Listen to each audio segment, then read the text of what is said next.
Hey guys, it's Agent Zero, and today we're going to be doing a mod guide on the Nerf Zombie Strike Longshot CS12. This is a really popular gun to mod in the Nerf modding community, and I'm going to show you how to do the basics.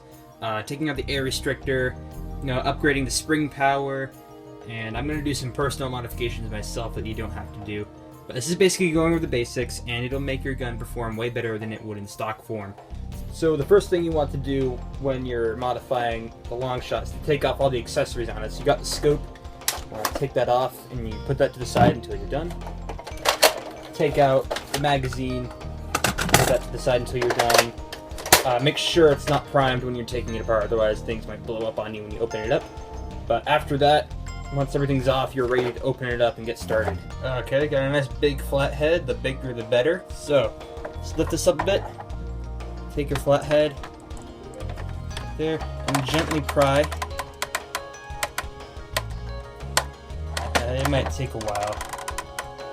If this doesn't work, flip it to the other side and try it from there. But you want to be very slow with it. You don't want to yank it, otherwise this piece won't go back on properly. Okay, so finally, after messing around with it forever, I finally got it off without trying to damage the shell too much. Step these to the side so you don't lose them. And now we can unscrew the blaster from the other side, of course. So we got a bunch of screw ports on this big bad gun. Got two up here, a bunch up here in the front, along the middle, and the back. And the first thing you want to do is take off the stock. And this is where your Phillips screwdriver will come into play. Just take it in here and unscrew these screws. And then we'll be able to lift it off, and we'll get to the rest of the blaster later. Alright, so once you've unscrewed this piece right here, it should all lift off pretty easy. Find a place to put it where it won't get in the way. Make sure you don't lose the screws because they're important to put it back on later. So, as you can see, once all that's removed, it exposes some more screws that were hidden behind. We got one here, and one there that we couldn't get to otherwise if we didn't remove those pieces. So now that that's gone, we can unscrew the main body of the blaster, pull it apart, and then we can finally mess with the internals. All the screws are unscrewed an eternity later, and once that's done, I might need to do some little prying a bit to get the blaster shell free, but once it is, there you have it, the internals of the Longshot. So here we've got the barrel. You want to keep that. This is the dart tooth mechanism. This is what makes the dart go into this chamber right here. I'm just going to call it the dart chamber for now.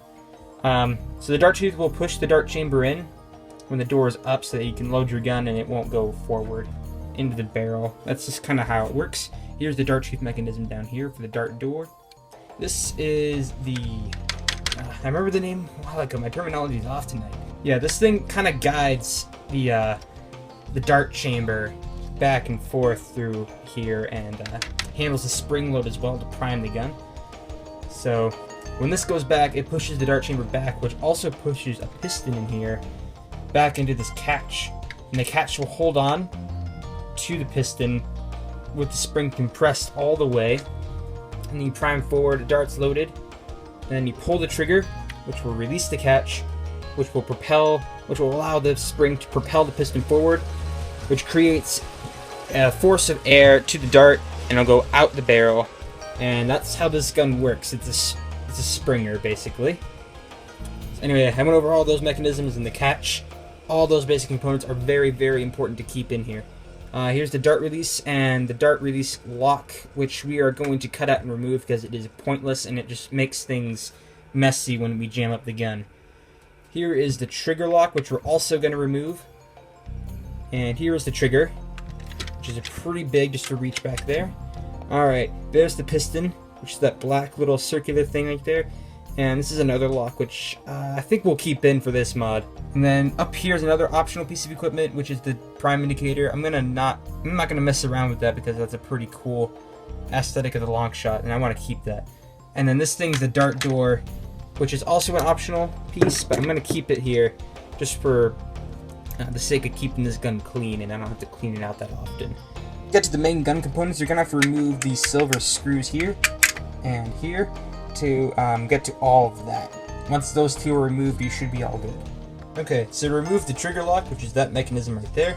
It is as simple as pulling out this trigger, placing that over there, and just pull it out. There, you're done. Now you can throw this useless piece of junk away. Okay, so just take out the lock that I mentioned earlier, which looks like this, and pull that out, and then just slide back this entire thing. Pull out the mechanism, and here we have it. This is the plunger rod housing and the dart housing piece. So I'm gonna get this clip off. You just basically cut a piece off at the end here. Just cut anywhere along the side, and it will come right off. Yank it off, throw it away. And next I'll skip to the part to show you how to get the spring addition on here and how to remove the AR and tape over the air release hole, which I've already done. I'll show you where that goes anyway. It's right there. There's a hole around the area. Just take some scotch tape or something, nothing too thick.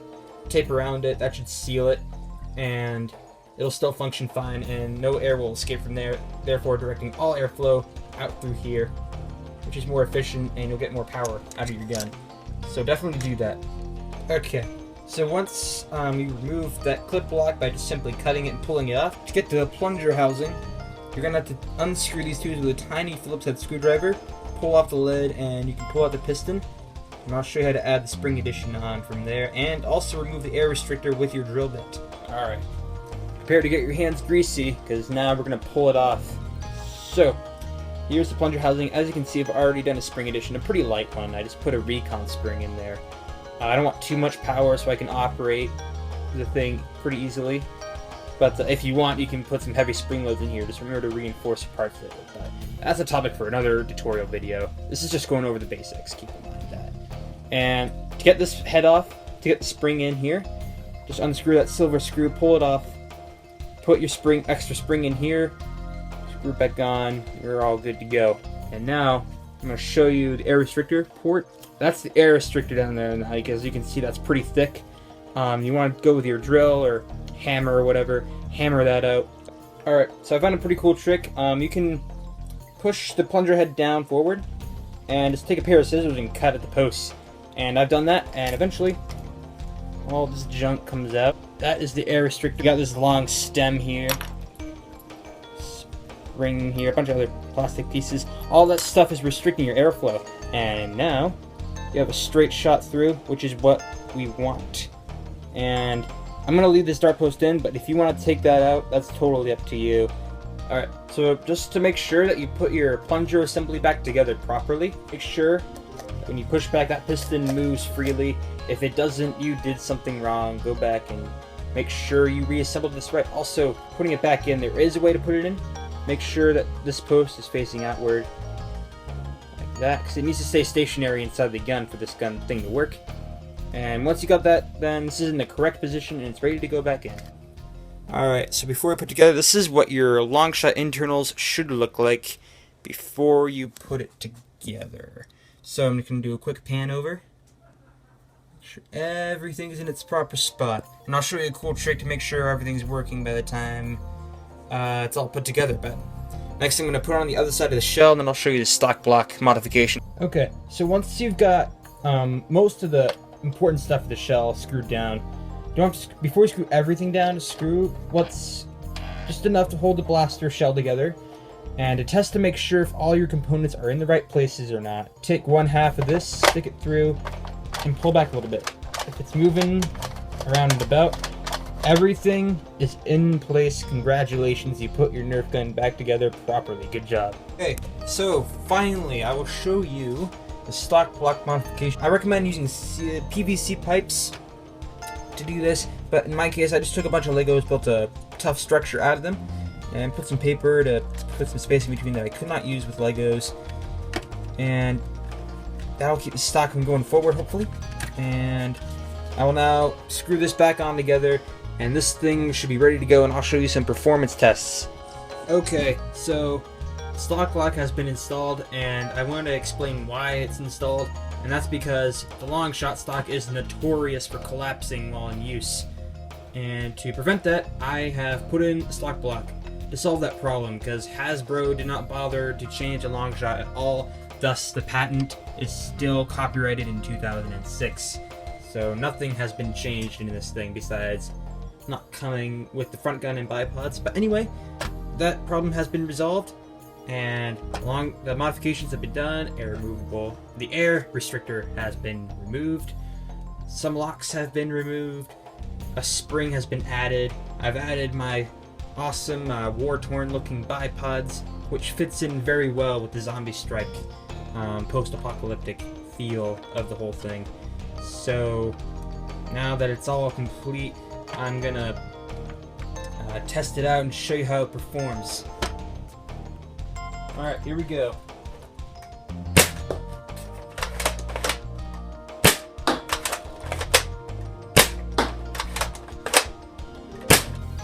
So, the modification has been successful. The Longshot now shoots faster and harder and further than it did before, considerably a lot more. I'd put it on the performance spectrum of the Elite blasters that you can get in the store now with basic modifications, and that's pretty good considering this used to only shoot 35 feet with an angle. So now it's getting like 60 feet, 50 feet, something like that. And it's shooting pretty hard too. The velocities, I think they match somewhere between 65 and 70 feet per second. Very nice.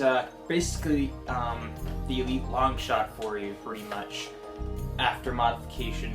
And I'm pretty satisfied with it. So should you modify your Longshot? Yes, you should. This modification is definitely worth your time and effort. And as far as my personal Longshot goes, I do like the aesthetics of this beaten up bipod. The shipping paint on this thing really complements the zombie apocalypse look of this blaster, and adding the yellow clip kind of balances out the yellow. And I know the color kind of clashes when I add this thing on, but now I have a complete Longshot in terms of accessories and parts. The bipod here, and the thing there. I got a complete Longshot CS6 pretty much. It may not look too beautiful, but in my eyes it's a pretty nice looking Nerf blaster. And it's definitely going to hold a special spot on the shelf. So, thank you for watching my video. If you found this helpful, or if you liked it in general, please give me a like. It helps me out a lot. And if you want to give me suggestions on what to see for the next video, be sure to leave a comment, or if you have a question about the Longshot, I'll be glad to answer those questions for you once I get around to it. So, stay tuned for the next video. Thanks for watching.